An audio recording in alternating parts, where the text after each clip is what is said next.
The U.S. Coast Guard destroyed a drug-laden boat bound for the United States, seizing nearly 13,000 pounds of cocaine in a high-profile operation. A video posted on X shows the vessel being blown up into flames as authorities carried out the strike. As part of Operation Pacific Viper, the Coast Guard conducted 3 interdictions in one night in which nearly 13,000 pounds of cocaine were seized and 7 suspected drug smugglers were apprehended. This operation follows a deadly U.S. military strike against a suspected Tren de Aragua drug boat earlier this week. Last week, the Coast Guard announced it had seized more than 40,000 pounds of cocaine in the eastern Pacific Ocean since Operation Pacific Viper was launched early last month, averaging more than 1,600 pounds interdicted per day. President Donald Trump said 11 people were killed in the strike in international waters. Secretary of State Marco Rubio described the lethal strike as taking place in the southern Caribbean against a drug vessel which had departed from Venezuela. We're here to announce a landmark victory for the Department of Justice, our law enforcement partners, and the United States of America. As you've heard, drug kingpin Ishmael Zambada Garcia, also known as El Mayo, has confessed to a lifetime of crime in service to the Sinaloa cartel, a foreign terrorist organization. Thanks to the relentless work of our prosecutors and our federal agents, El Mayo will spend the rest of his life behind bars. He will die in a U.S. federal prison where he belongs.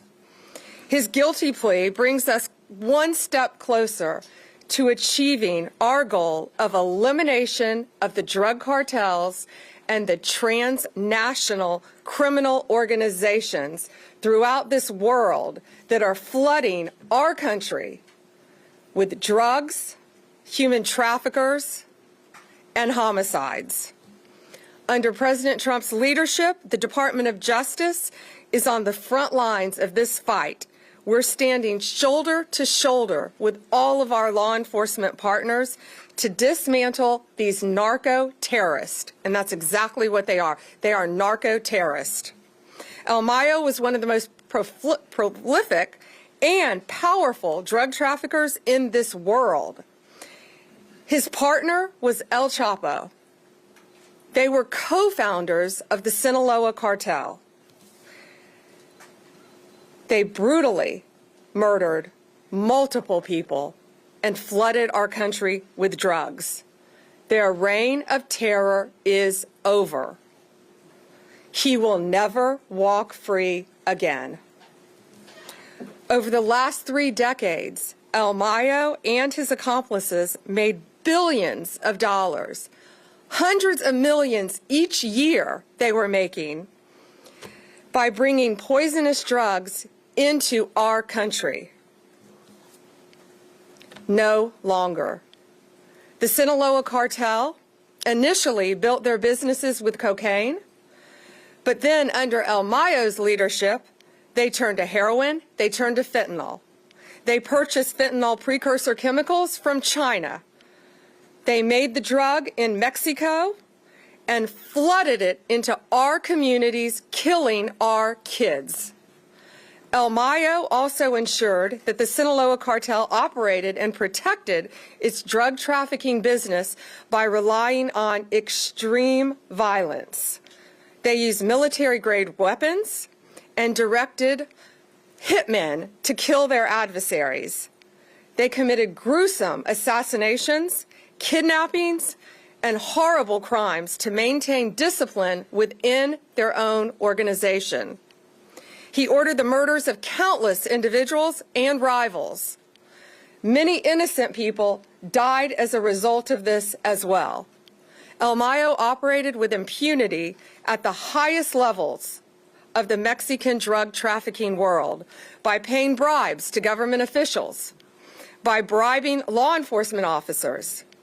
He controlled corrupt officials and officers who protected his workers and his drug shipments that traveled from Mexico into our country. El Mayo's crimes have been so prolific that in the past 2 decades, he's been indicted in no fewer than 16 federal courts across our country. 16. From Western District of Texas to Chicago to here in the Eastern District of New York. He escaped justice for decades, but under President Trump's leadership, he has finally been brought to justice. Today's conviction is the latest success in the United States fight against deadly cartels and transnational criminal organizations. We've made remarkable progress. Just to give you a few examples, under President Trump's direction, the United States State Department designated the Sinaloa cartel, together with 5 other cartels and MS-13 and TDA, as foreign terrorist organizations due to the serious threat that they pose to our national security. As a result, the DOJ has already charged leaders of the Sinaloa cartel with narco terrorism and charged alleged members with supporters of TDA, MS-13, and CJNG, currently one of the most violent cartels in Mexico.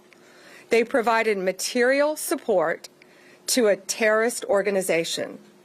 We are calling these drug kingpins what they are: international narco terrorists that invade our country, threaten the sovereignty of our borders, and destroy our communities. They are terrorists, and we will prosecute them like they are terrorists. Since President Trump took office, Mexican authorities have expelled more than 50 high-ranking cartel leaders and other dangerous criminals to our country to face prosecution. More than 50. These are historic numbers that ensure that these criminals will face justice and face justice on American soil.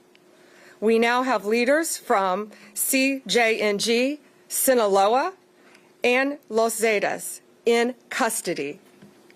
Our prosecutors in the Criminal Division and the Northern District of Illinois obtained a guilty plea from Ovidio Guzman Lopez, the son of El Chapo, and another leader of the Sinaloa cartel, the co-founder.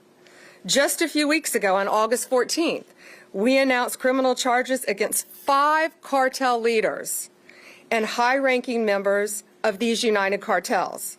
We will not rest until Americans are safe from these narco terrorists. Thanks to our law enforcement officers, both here and in Mexico, who often put their lives on the line every single day to protect us and to get these violent leaders off the streets.